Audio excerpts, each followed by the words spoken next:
அண்ணாமலை அவர்களுடைய தலைமையில புதிய அரசியல் கட்சி தமிழ்நாட்டில் உருவாக்குது. இது குறித்தான முக்கிய அறிவிப்பை அண்ணாமலை நேற்று வெளியிட்டிருக்காரு. ஏற்கனவே பாஜக தலைமையிடம் தன்னுடைய ராஜினாமா கடிதத்தை அவர் அளித்திருந்த நிலையில நேற்று காலை 12 மணிக்கு சமூக வலைதளங்கள்ல சந்தித்து முக்கிய அறிவிப்பை வெளியிடுவேன் அப்படின்னு தெரிவித்திருந்தார். இதற்கிடையில தான் அண்ணாமலையுடைய ராஜினாமா கடிதம் ஏற்கப்படுவதாக நேற்று காலை பாஜக தரப்புல இருந்து தெரிவிக்கப்பட்டிருந்தது. இதனைத் தொடர்ந்து ஏற்கனவே அறிவிக்கப்பட்டபடி சமூக வலைதளங்கள்ல 12 மணிக்கு நேரலையில வந்த அண்ணாமலை புதிய அரசியல் கட்சி தொடங்குவதாக அறிவிச்சிருக்காரு. தொடர்ந்து பாஜகவில் பயணித்தது குறித்தும் நடிகர் ரஜினிகாந்த் அழைத்தது குறித்தும் பல்வேறு சம்பவங்களை குறித்துமே பேசியிருக்காரு. இது குறித்து அவர் பேசும்பொழுது தேசிய கட்சிகள் தமிழ்நாட்டு மக்களுடைய உணர்வுகளை புரிந்து கொள்வதில்லை, தமிழ்நாடு குறித்த தன்னுடைய பார்வையையும் பாஜக மூத்த தலைவர்களுடைய பார்வையுமே ஒன்றாக்கவில்லை, 18 மாதங்களாக என்னுடைய அதிருப்தியை தெரிவித்து வந்தேன், என்னுடைய கருத்திற்கு தலைமை செவி சாய்க்கவில்லை, எதிர்காலத்தை நோக்கி பயணிப்பதற்கான நேரம் வந்துவிட்டது, ஒரு புதிய அரசியல் அடிப்படை கட்டமைப்பை மாற்றக்கூடிய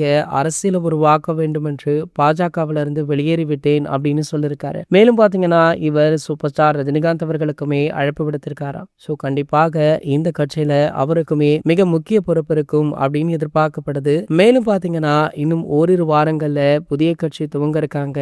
கட்சி துவங்கியதுமே தமிழக முதல்வரான தளபதி விஜய் அவர்களை நேரில் சந்தித்து வாழ்த்துக்களையுமே பெற இருக்காங்களா. ஆகையால இந்த தகவல் தற்போது சோசியல் மீடியாக்கள்ல வெளியாகி வைரலுமே ஆகிட்டு இருக்கு. இது போன்ற செய்திகளை பத்தி நீங்க உடனே தெரிஞ்சுக்க நம்மளுடைய சேனலை மறக்காம சப்ஸ்கிரைப் பண்ணிக்கோங்க.